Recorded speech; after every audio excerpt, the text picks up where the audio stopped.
Alegrai-vos na esperança e sede pacientes. Aonde? Nas tribulações, nas adversidades. O mesmo Jesus diz também isso. Vosso nome será chamado de mau por causa de mim. Mas neste dia alegrem-se, se regozijem, porque grande é o vosso galardão aonde? No céu. Amém? Então Abacuque disse, olha, ainda que a figueira não floresça. Alguém plantou a sua figueira e espera colher figos para desfrutar deles, e vai e vê a figueira ainda não floresceu.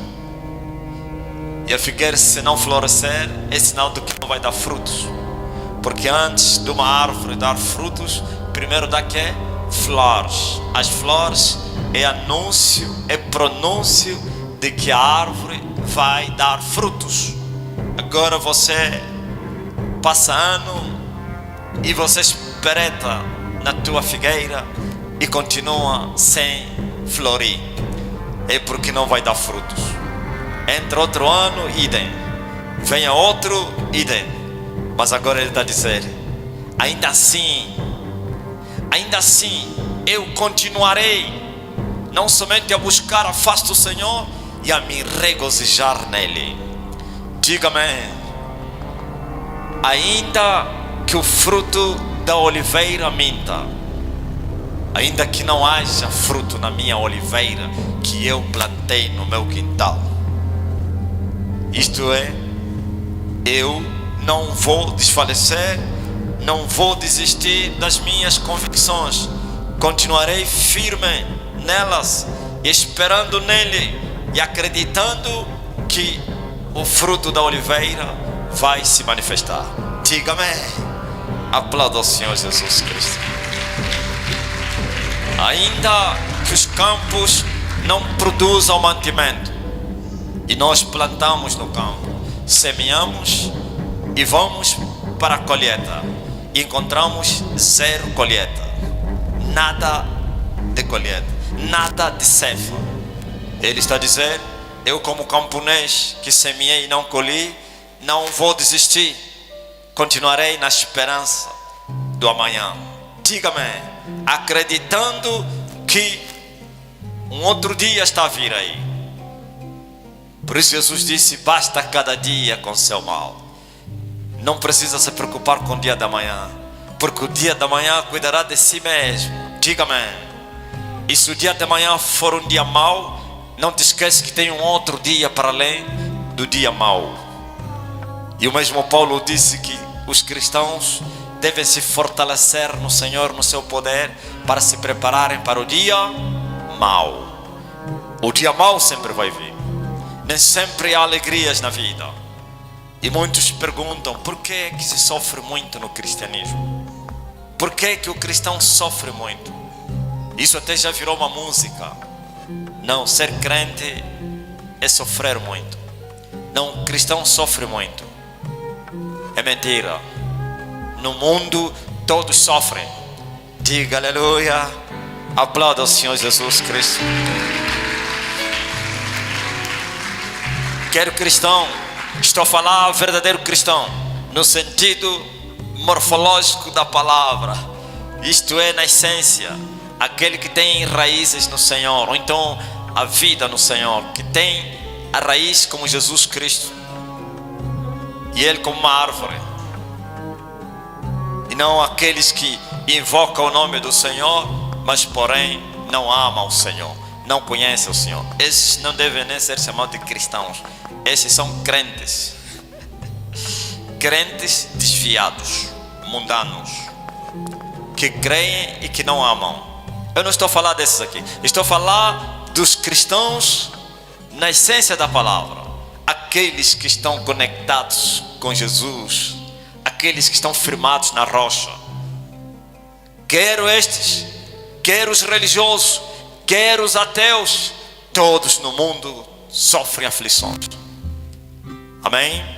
Desde a queda do homem, que o mundo foi entregue nas mãos do diabo. Qual homem que estou a me referir? O primeiro Adão, e não o segundo, não. O primeiro Adão pecou e o diabo tomou o controle da criação. E a criação começou a gemer desde aquele dia. Tudo que foi criado ficou com dores de parto, gemendo. E veio o Senhor, diz assim: o mundo jaz no maligno. Diga amém. Então todos que nascem debaixo desse sol nascem para sofrerem. Por isso os bebês, a primeira coisa que eles fazem é chorar. Aplauda o Senhor Jesus Cristo. Todo bebê que não chorar, a parteira fica preocupada. Vai lhe dar muita chapada para chorar. Se não chorar é um problema. Por que as crianças choram? Choram porque nasceram para enfrentar problemas. E dizem: ai de mim, minha mãe, por que eu nasci num mundo de tanto sofrimento? Mas depois ele se cala. E quando ele se cala, ele se ministra a si mesmo e diz: ó bebê, aquieta-te. Já nasceste, vais fazer o quê? Agora tem que se esforçar para enfrentar o quê? Os dilemas da vida. Aplauda o Senhor Jesus. Depois de chorar, o que segue é que é um sorriso. Em outras palavras, estou disposto a enfrentar o mundo de problemas. Então quando eles dizem que o cristão sofre muito, eles estão equivocados. Eles também sofrem. E eles se esqueceram que o cristão sofre, mas tem o consolo de Deus. Quando Jesus estava a se despedir diante dos seus discípulos, ele prometeu que ele iria enviar um consolador. Ele disse: assim como eu sou vosso consolador presente, então eu estou aí, mas virá um outro consolador que vai vir vos consolar. O que é isso, consolador? Aquele que consola quem está aqui a chorar. Bem forte. Bem-aventurados sois vós que chorais agora, porque vocês vão rir, vão sorrir. Chorar, todos choram. O crente chora, o ímpio também chora. Mas nós temos um consolador e eles têm um atormentador. O príncipe deles não lhes consola, senão acrescenta tristeza após tristeza, dor após dor. Mas o nosso Deus, que enviou o Espírito do Senhor, Ele prometeu que iria nos consolar. E por isso o cristão sofre, mas também tem o consolo. O que é isso, consolo? As adversidades na vida do crente não são permanentes, são temporárias. E por isso Paulo chama as aflições, ou então as tribulações, leves e momentâneas. Leves e momentâneas. O que é isso? Não são muito pesadas. São pesadas, mas ainda assim são leves. Por causa do consolo, por causa da esperança, por causa da ajuda do Espírito Santo, por causa do amanhã. E são momentâneos, que significa de momento, não permanentes. Mas os filhos do diabo são eternas aflições. Como assim eternas? Sim, passam desse mundo no tormento e vão para o outro mundo e continuam onde? No tormento. Aplauda ao Senhor Jesus Cristo. Mas o cristão, aqui mesmo neste mundo, é consolado e depois volta a chorar e volta a ser consolado e volta a chorar e volta a ser consolado e depois entra no consolo eterno. Quando eles passarem para este mundo, tudo ficou para trás e entraram no lugar que se chama glória, onde são consolados eternamente. Diz a Bíblia que naquele lugar não há tristeza, não há dor, não há choro, não há angústia, não há nada, não há fome, nem calma do dia chega.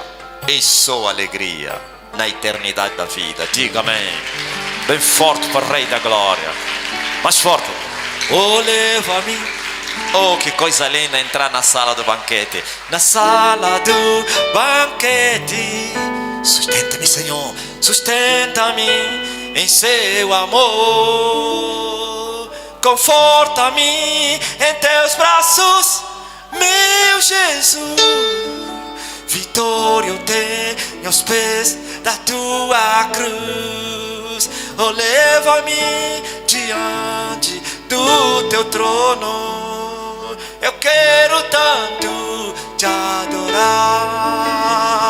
O mundo já não tem pra mim nenhum prazer. Prazer pra mim é do Senhor Jesus eu pertencer. Eu pertencer.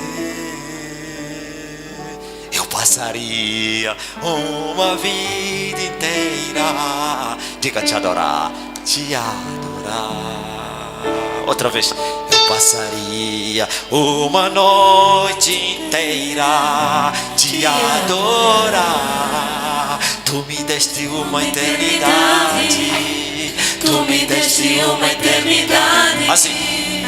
Tu me deste uma eternidade. Continua. Inteira pra adorar.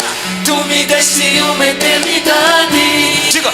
Tu me deste uma eternidade. Outra vez, tu me deste. Tu me deste uma eternidade inteira pra adorar. Diga-me. Ouviu? Tudo para nós é eterno. Uma eternidade de consolo nos espera. Uma eternidade de adoração nos espera. Uma eternidade de vida nos espera. Uma eternidade de gozo nos espera. Mas antes de alcançar isso, precisamos chorar. Mas por que nós choramos? Choramos porque seremos consolados. E é mistério, porque em Adão tudo caiu. E então aquele que quer entrar na eternidade, quer de vida, gozo, consolo, ele precisa enfrentar a carne e o sangue. Ele precisa vencer o mundo para depois ser consolado. E então para vencer o mundo é com dores. Olha o que Paulo diz. Nós gememos em nós mesmos, até nós que temos as primícias do Espírito. Nós que temos o Espírito Santo, gememos em nós mesmos. O que é isso, primícias do Espírito? Quem sabe? Nunca vocês entenderam por que Paulo falou primícias do Espírito? Qual é a primeira colheita do Espírito Santo na terra? Quem sabe? Que foi oferecida no tabernáculo, lá no santuário, como oferta em movimento ao Senhor. Como é que se chama? Jesus. Aplauda o Senhor Jesus Cristo. Vocês não conhecem? Não, calma aí, preste atenção. Olha aí, quando Jesus ressuscitou, é a primeira colheita de Deus na terra. Bem forte para o Rei da Glória. O Filho ressuscitou, solta as ânsias da morte. Não puderam reter o Emanuel. O Emanuel ressurgiu dos escombros da morte e reapareceu. Cocorioco, Kumakukidia. Jesus foi a primeira colheita do Deus Espírito Santo. E foi oferecida ao sumo sacerdote, ou então ao sacerdote no santuário. Ouviu? E depois tinha que contar 50 dias para o fim da colheita. A festa da colheita. A festa do Pentecoste. Não, eu estou falando em mistérios, né? Vocês não estão entendendo. Estás a ver quando Jesus ressuscitou? Estava a se cumprir, a se confirmar nas coisas exatas o que foi. Como é que é? O que foi sombra. O que é isso, sombra? Quando chegava a colheita segundo a lei, os primeiros frutos que se colhiam, eles traziam aonde? Para o templo. E apresentavam a Deus como sacrifício. Os primeiros frutos. Não se comia, se oferecia a Deus. E depois saíam, agora iam colher para eles. E tinham que contar desde aquele dia 7 semanas. De sábado a sábado, depois de 7 semanas. E o último sábado da 7ª semana eram 50 dias, que se chama Pentecostes, a festa dos 50 dias, ou então das 7 semanas. Por isso o Pentecostes se manifestou depois de 50 dias da ressurreição de Jesus.